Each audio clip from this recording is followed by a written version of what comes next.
Then I was called for a stunt new to me.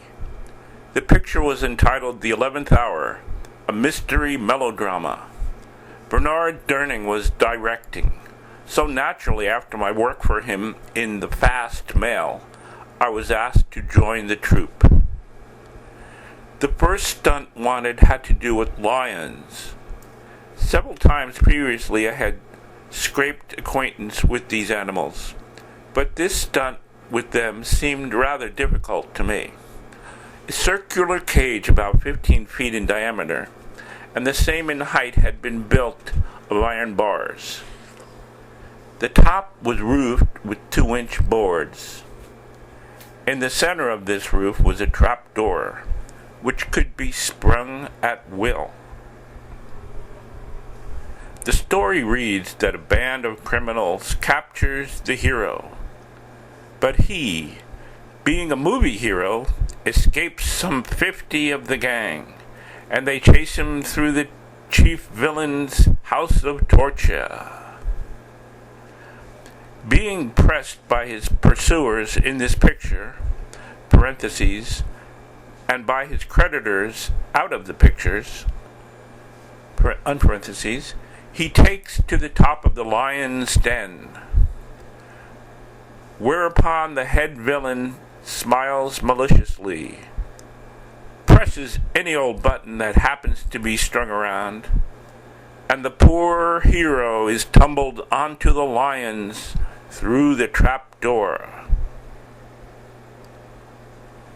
Before I got up on the trap, I asked Charlie Gay and his 15 lions if they were all tame.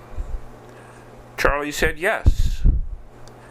Now Charlie has the only lion farm in America. In it he breeds, raises, and trains lions. I should say that he has 200 at least in his, quote, jungle at El Monte.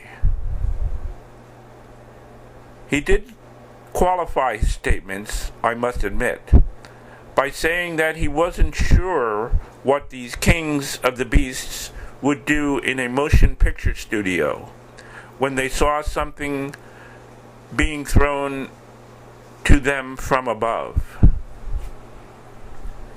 Hearing this, I suggested that we try out another dummy before I went in. This he agreed to do, so I opened the trap and threw in the likeness of a man. Well, you should have seen those lions go for that bunch of straw and plaster. Before it hit the floor, about 5 out of the 15 had it. And I had to remember that it was straw and I meat. Once lions get the smell of hot blood, they realize quite quickly that it's different from their usual diet of horse flesh. Naturally, I became a little dubious. But I got on the roof again and set myself ready for the spring of the trap. When they opened the door, however, and I started to fall, I knew that I hadn't used any too good judgment. Some of the lions started too. Others crouched into corners, waiting until they could more accurately gauge their leap. I thought they were the wise ones. So when I hit, I made a jump for the bars, and with 2 leaps was up at the trap once more.